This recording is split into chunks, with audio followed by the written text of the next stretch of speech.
you, of course, of course.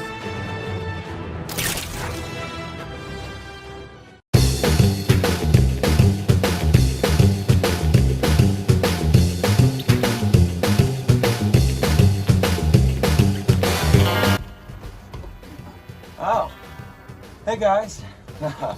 My bad, I was out swinging out, stopping crime, doing everything a spider needs to do, and I totally forgot I had to do this review, so I'm just gonna jump right into it. That's so much better. What's up, Danksters? Thanks for tuning in to a brand new video, and today we're gonna be reviewing Spider-Man on PS4. Since the early 60s all the way up to present day, Spider-Man has made sure to stay around in the public conscious. Video games are obviously included in that. Starting on the Atari all the way up to current day, Spider-Man has had a lot of ups, and he's also had a lot of downs. However, it wasn't until the early 2000s where Neversoft Spider-Man would hit the scene, the wall crawler's first true jump to 3D, and since then there have been a plethora of games trying to capture the wall crawler's essence. However, while I do have fond memories of some of those, the game that we will be discussing today came out in 2018. Insomniac's Marvel's Spider-Man.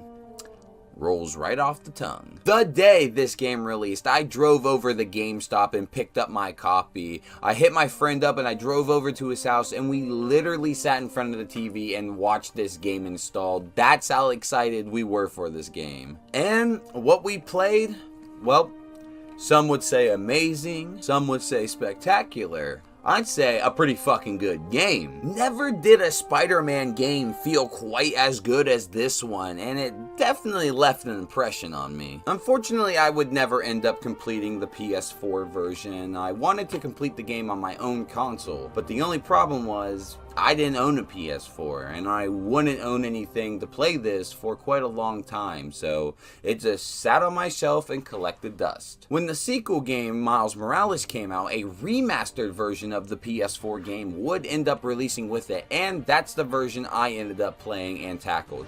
However, when I do bring up the game, I will always refer to the PS4 game because, well, it's a physical thing I can hold up and show you. I prefer the remaster over the original anyway, so it just works out in the end. I think a good starting spot would be for the story, so let's go over that. The game starts out with a slow crawl through Peter's apartment, filled with stories, history, and Easter eggs galore, all jam-packed here. But I love it because it also gives us an idea of how seasoned this Spider-Man is, giving us an idea and a little intro to what this character is like, and what he's overcome and what he's gone through and done throughout the years. A police scanner signal goes off alerting Peter that the Kingpin is up to no good, so Peter quickly takes action, getting up and getting dressed into his Spider-Man attire, before jumping out the window, making his way down to the town to help the police out. Right here, right as the game transitions from cutscene into gameplay, this blew my mind the first time I was playing it. I don't think a lot of games at this time were doing a lot of cool cutscene transitions like this. I think Spider-Man might have been one of the first,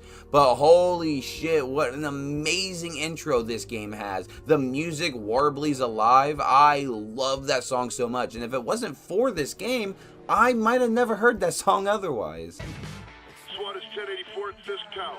All units stand by. Warrant is en route.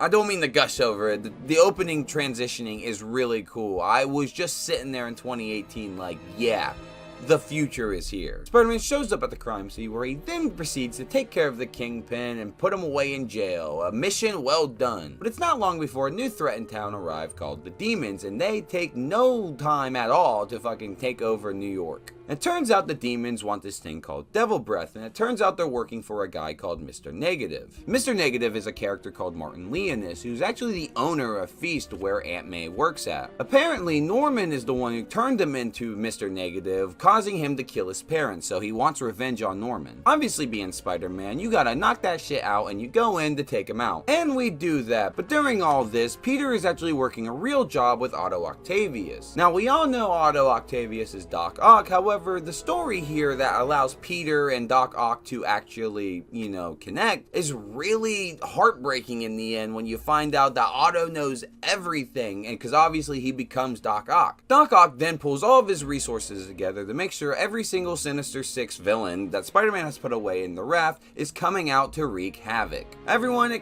except for Green Goblin for some reason. Spider-Man then shows up to attempt to take on, well, essentially a 1v5, and it goes just as well as taking on a 1v5 can go. Spider-Man completely gets his ass handed to him, and right as they're about to make the final blow, Doc Ock steps in, warning Spider-Man not to get in their way. Doc Ock then throws Spider-Man off the side of the raft building into the water, causing all the villains to make their escape. Now, it may seem like there is a huge problem on our hands now because the Sinister Six, or the Sinister Five, is running loose in the city, causing havoc. But it's actually nothing but a mere distraction because we go out there and lay it out in like 5 minutes flat, seriously. While the boss fights between everyone is actually really cool and it's really awesome to take on two bosses at the same time, it kind of just feels flat here because Spider-Man proceeds to take care of them at no time at all. But after dealing with that, it is time to take on Otto, and honestly, this fight right here is truly heartbreaking. It's truly immersive. You find out that Otto knew that Peter Parker was Spider-Man this entire time, yet he still tried to kill him,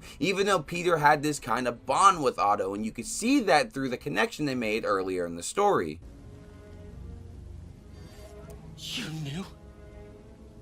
I tried to warn you, Peter, but you didn't listen.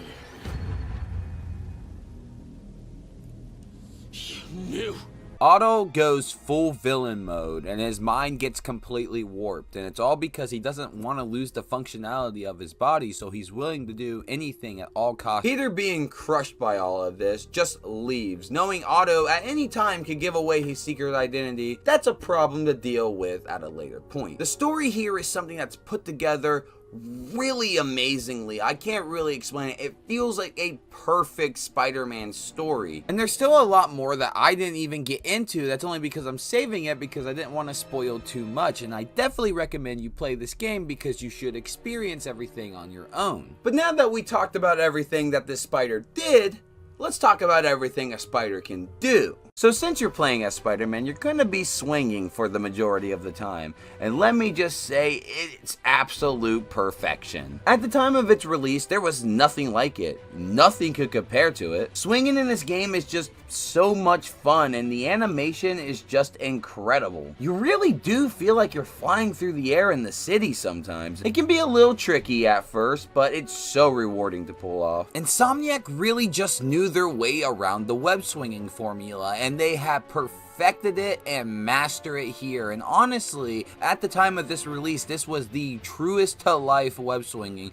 we would ever get in a Spider-Man game. By pushing the triggers, you can web zip to certain highlighted spots that are in Spider-Man's point of view. These can be helpful to correct you or just to help you speed things up. But if things are still going too slow for you while you're web swinging, you can press the X button to start web zipping. Once maxed out, you can do a total of 2 web zips just to help you get things going. And while the swinging might be pretty good, the combat here is fast. Well, for starters, Spider-Man's combat is a lot on the same vein as the Arkham games. Just an easier way for me to sum it up to you so you can get the basic idea. But with a character like Spider-Man, it's just perfect. Spider-Man is so floaty as you'd expect him to be. During combat, Peter's spider senses will come up, and pressing circle, he will do a dodge. Pressing the triangle button, you can web zip to enemies, making it easier to home in on them. And by pushing square, you do your basic punch combos. Holding the square button, you can uppercut them while launching an enemy in the air for you to do all kinds of web stuff. Web combos, web throws, anything you can think of. While also in the air, you can yank enemies up to you to even continue your combo without having enemies gang up on you. And then afterwards, web the shit out of them. You might have noticed the focus bar by now, and when you have one of them filled up, it allows you to do a finisher. By pressing triangle and circle at the same time over highlighted enemies, Spider-Man will do a plethora of takedowns and stunning animations. Nothing feels more satisfying than pulling off a combo and finishing it with a finisher. It's so satisfying. Throughout the game, game, more mechanics will unlock with the help of the skill tree and gadgets. Starting with the skill tree, by playing the game, you will level up and then you will get a skill point to put on the skill tree. The skills vary. You can increase your finisher bar, a second web zip, webbing guns out of enemy hands, all kinds of fun things along the lines of that. Then there are the gadgets. Now, starting out, you only have the basic normal web shooters, but later on, they expand. There's the web bombs, the shock webs, the sonic wave webs, the impact webs, and more. At first, you're going to look at all these gadgets and you're probably only going to want to use like one or two. However, when you do break away and use the rest of them, it is pretty fun. So yeah, playing as Spider-Man in this game is pretty great, honestly.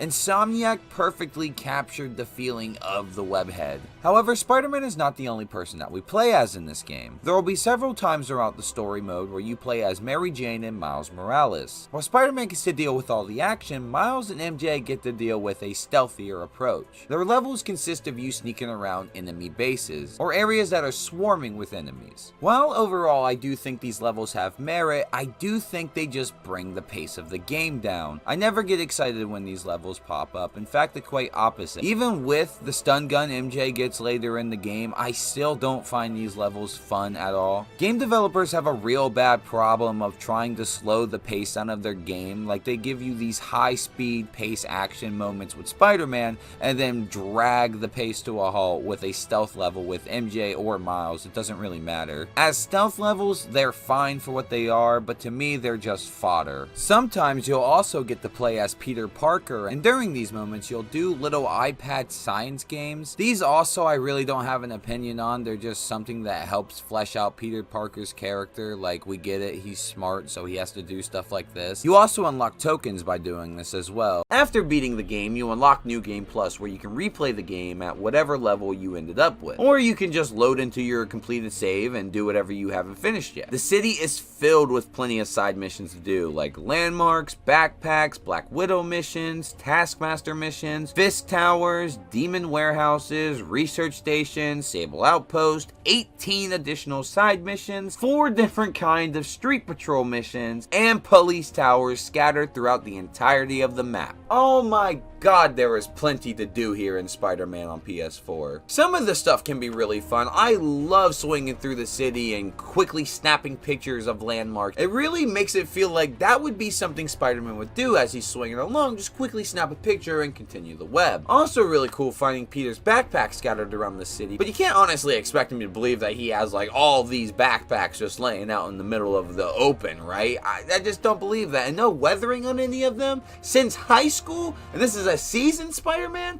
I don't know about that, Chief. Doing all of these will unlock certain points to where you can upgrade your gadgets and unlock new suits. There are so many suits in this game. I'm sure there's at least one for you. All of them look pretty amazing. I mean, I could have done without a few of them. I would have loved a Superior Spider-Man one, but unfortunately, we didn't get that. When you unlock and equip the suits, you also unlock the suit enhancements, like a Spider Bot or Quad Damage. By the way, Spider-Man can be fucking disgusting with quad damage on. Bosses or enemies just drop at a hat of a dime. I imagine quad damage is Spider-Man when he's not holding back. So overall, Spider-Man feels pretty fucking good to control in this game. I really love how he feels. Looking at everything can be kind of overwhelming at first, but once you get into the hang, or the swing, you can start figuring out how to use it more properly and making a more immersive game. From time to time, I'll just go back and boot this game up just to swing around the city. In the game, when you do the police towers, you unlock fast travel. While throughout the game, I really didn't feel the need to fast travel for the most part because Spider-Man swinging felt so compelling to me. I mean, I did do fast travel a little bit. I mean, come on. I'm busy. You know, I got things to do.